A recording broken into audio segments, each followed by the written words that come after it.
Shabbat Shalom. Shana Tova.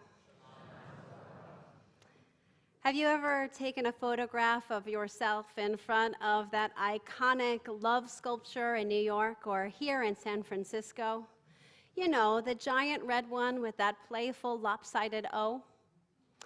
Or maybe you've posed with your Israel trip in front of the Ahava sculpture by the same artist at the Israel Museum in Jerusalem, your group spreading out in front of or even in between the towering letters meaning love. I love being in proximity to that visceral, almost enveloping Ahava all around me. I love that sculpture in Jerusalem so much that I went home with a mini version in what has become my favorite necklace. The letters Aleph, Hey, Bet, Hey hang from my neck with pride. The Hebrew lettering an overt sign of my Judaism and my love for my homeland. And it is precisely because of that Ahava, that deep love for Israel, that I feel it necessary to share this sermon with you today. I stand here before you truly worried about Israel, concerned about her welfare, her legacy, and most of all, concerned for her people.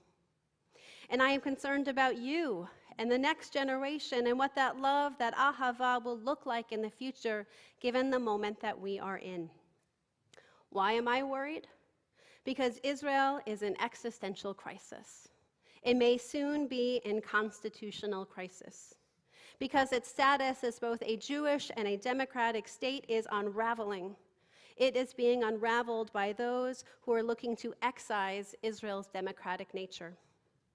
Lest we think that this is just an issue for the Israeli public, it is not, because we, as members of Klal Yisrael, the global Jewish community, are inextricably bound to what is undoubtedly the greatest Jewish project of modern times.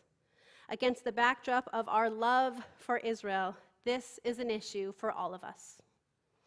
Stepping into the topic of Israel from the Bima, on Rosh Hashanah no less, is no easy task for rabbis these days. Israel used to be the uniting factors for congregations, but now it can be a minefield. One can never be left enough or right enough to satisfy.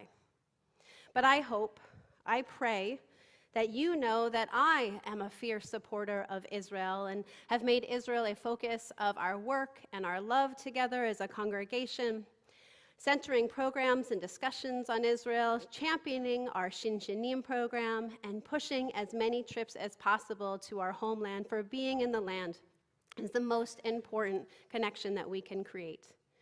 And you also know that I am not one to shy away from difficult conversations, and that I welcome feedback and dialogue when there is disagreement.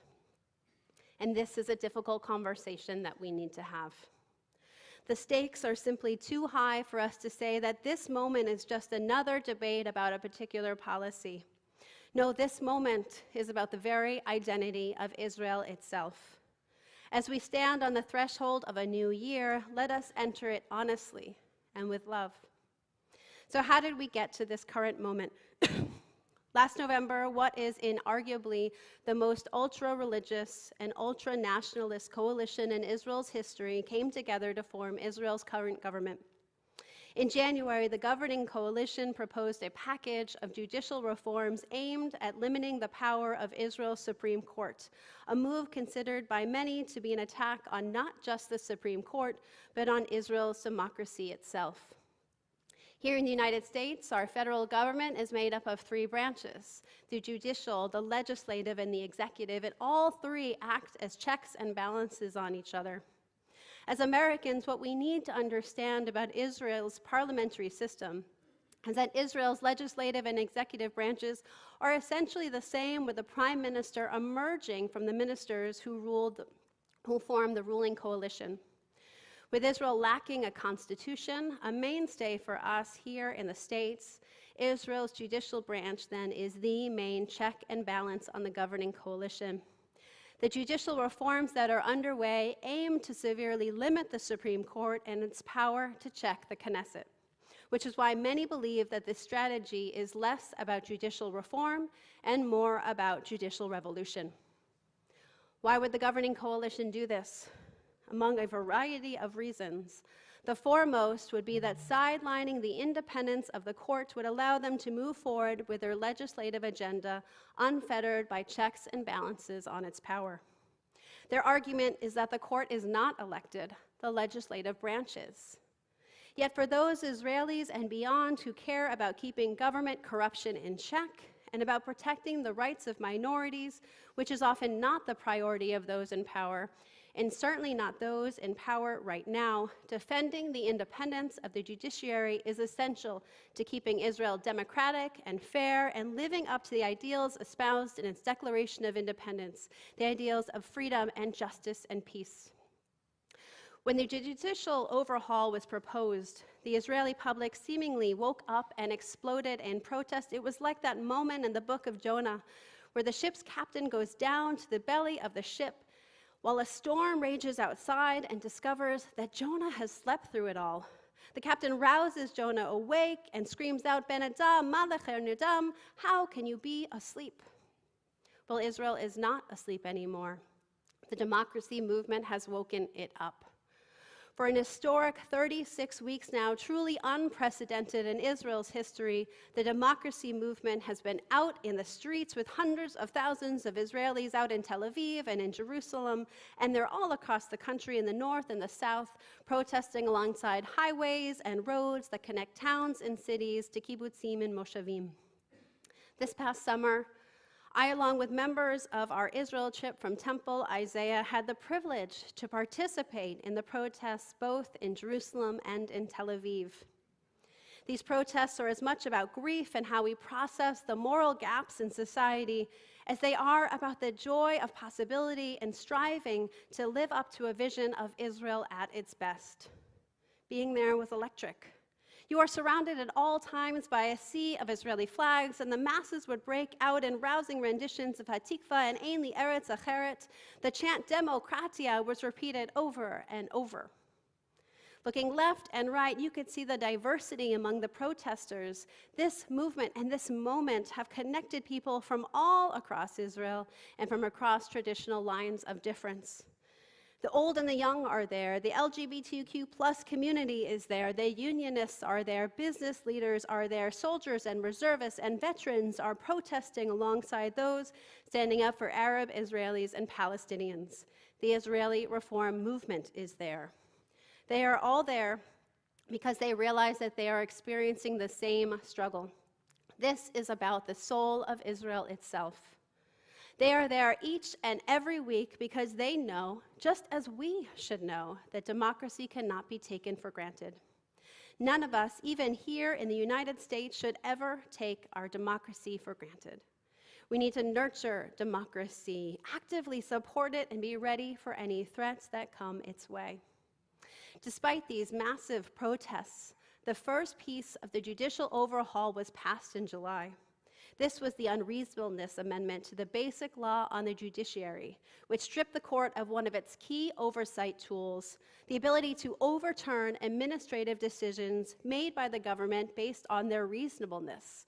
This is a tool that is common in parliamentary systems across the globe. And this is just the beginning. When the Knesset returns to session after the Hagim, after these holy days, more reforms are on the horizon, with perhaps the most significant and far-reaching reform coming up, which is a change to the Judicial Selection Committee to give the governing coalition more control over the appointment of judges. With the court in the hands of the Knesset, we have to ask, who is checking who?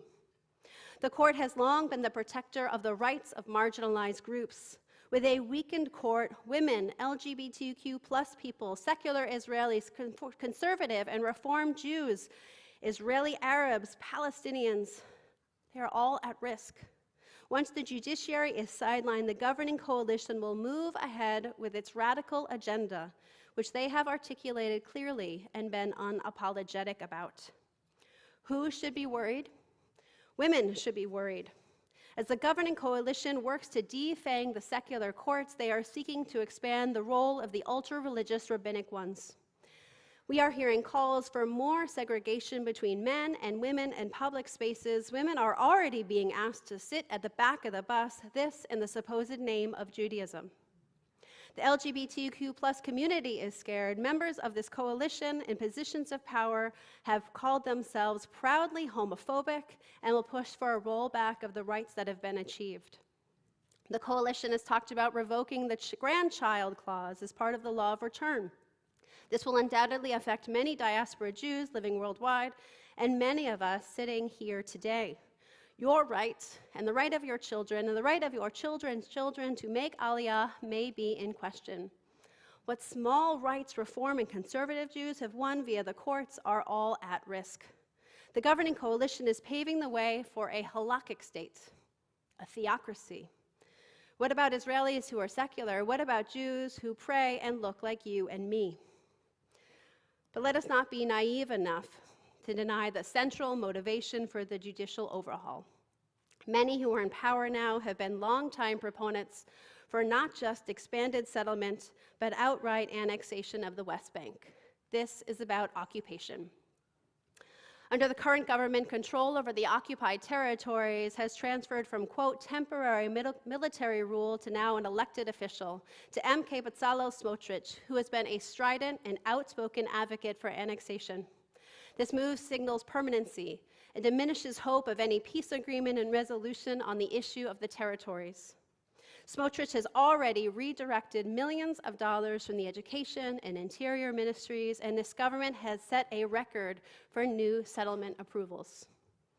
Palestinians in the West Bank have been living under Israeli occupation for 56 years. Let me say that again, 56 years. And the situation is no different today than it was 56 years ago. It is time for an honest reckoning. As Jews, we can no longer turn a blind eye as settlements expand and a de facto or de jure annexation occurs. This is not a sermon about the role and responsibility that the Palestinian people and leadership need to play to end the cycle of violence. That goes without question. But let us not use that as an excuse to not confront the truth that ongoing, never-ending occupation is eating away at Israel's soul. The democracy movement is inextricably tied up with what is happening in the West Bank, and many in Israel are now facing that truth, and so should we. There can be no true democracy in Israel until occupation ends. This is an extremely pivotal moment in the 75-year history of the State of Israel. Let us learn from our ancestors in Masechet Shabbat. One who can protest the conduct of one's household and does not protest is held responsible for the sins of their household. One who can protest the conduct of the people of one's town is held responsible for the sins of their town.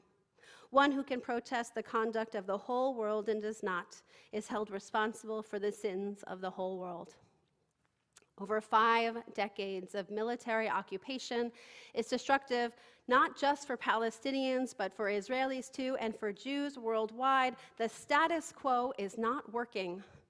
As American Jews, our silence is deafening, our silence is complicity. As bound partners with Israel, we must shift our mindset and be willing to say that to care about Israelis is to care about Palestinians. As an American rabbi, I am well aware of the growing number of American Jews, especially younger ones, but not only younger ones who are distancing themselves, alienated from Israel. And it's because they see a Judaism playing out in Israel that is not reflective of the Judaism that they grew up with, a Judaism that lifted up love, espoused care, and demanded justice. They can't square that with an Israel that seemingly chooses land first and the treatment of people second. We need to speak up not only for those most directly impacted in Israel today, but also because if we do not, I am not sure the next generation of Jews can hold on, living right here in the United States, are going to be able to hold on no matter how much love for Israel we espouse and teach and how many trips to Israel we send. They want to see an Israel that they are proud of, and so should we. We cannot let the extremists in the Israeli government and beyond turn us and the next generation away. Before it is too late, now is the time to be investing in Israeli civil society and in democracy and in religious pluralism and in the human rights that we say we support. And if we are despairing, let us lean into the truth that to be a Jew is to know that you are bound up in Jewish community all around us. Kol Yisrael Aravim Zeh Bazeh, it is our sacred responsibility to show up. We cannot afford to be detached. We cannot let despair and disappointment drive us away. This is the most sacred project of the Jewish people in modern history. We are responsible, and we show our love by speaking up. Pro-democracy Israelis are begging Jews in the diaspora to speak out on their behalf, especially as they are making the explicit connection between occupation and anti-democracy. We need to act, for we cannot be complicit in the self-destruction of the Jewish state. In a recent op-ed for the Times of Israel entitled Diaspora Jews, Time to Take a Stand, Israelis Maddie Friedman, Yossi Klein Halevi, and Rabbi Daniel Gordis wrote, diaspora support for Israel has traditionally taken the form of support for its government. But now the greatest threat facing Israel is its government. Jews in the diaspora can no longer support Israel without asking which Israel they are supporting. This is a governing coalition with members who believe that reform and conservative conversions are invalid and should be revoked. This is a governing coalition with members who have called for outright discrimination against the LGBTQ+ community. This is a governing coalition whose Minister of National Security, Itamar Ben-Gvir, called for the Palestinian village of Huwara to be wiped out. This is a governing coalition with members who want to annex the territories, which will undoubtedly lead to an apartheid state, for in the same land, you cannot have one law for Israelis and one for Palestinians. They are acting in the name of Judaism.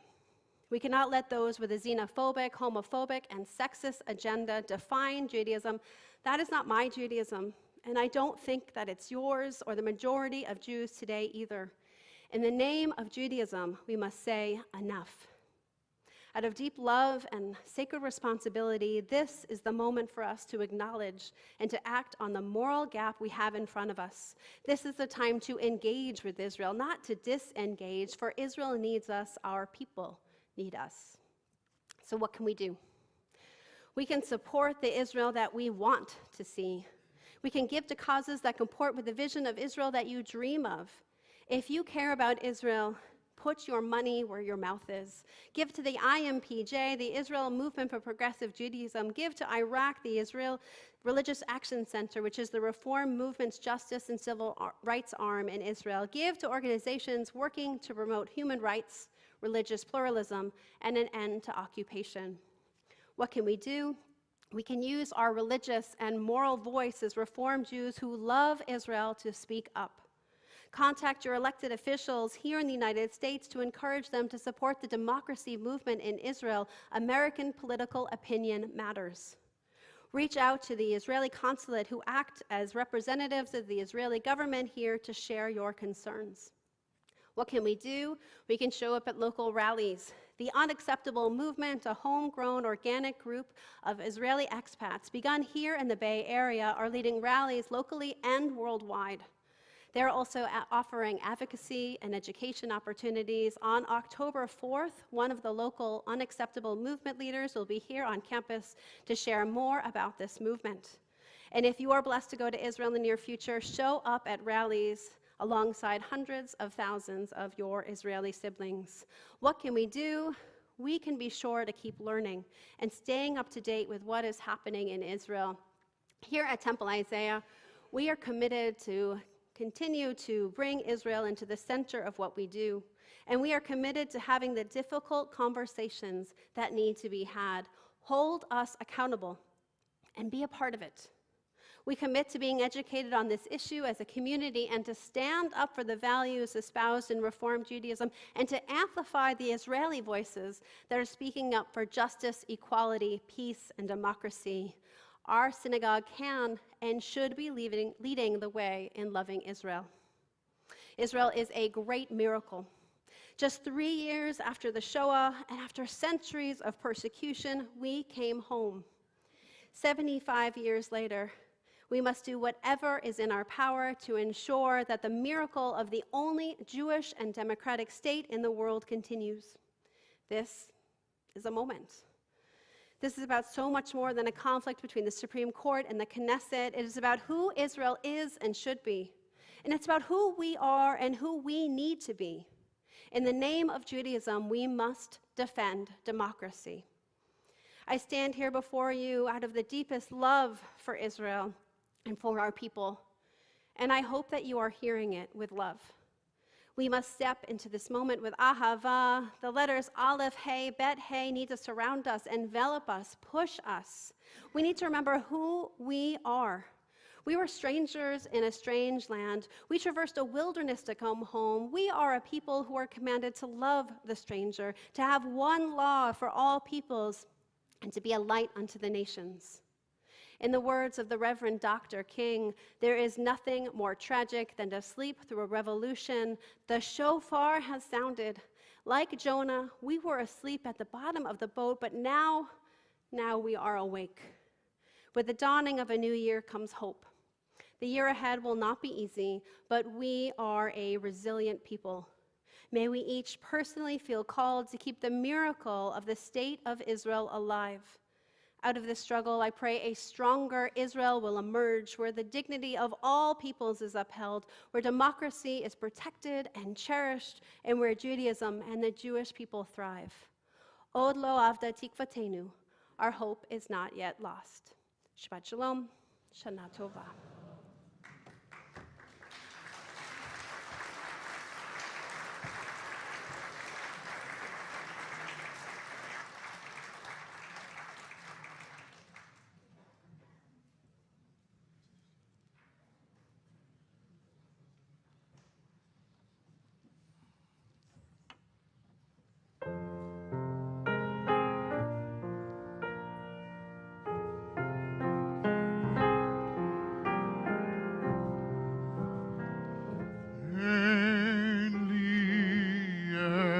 אחרת, גם אם אדמתי בוערת רק, מילה בעברית חותרת אל עורקי נשמתי, בגוף כואב, בלב רעב, כאן הוא ביתי. לא אשתוק כי ארצי שינתה את פניה, לא אבטל להזכיר לה ואשיר כאן באוזניה עד שתפקח את עיניה. אין לי ארץ אחרת, גם אם אדמתי בוערת, רק מילה בעברית חותרת אל עורקי נשמתי, בגוף כואב, בלב רעב, כאן הוא ביתי. לא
sacher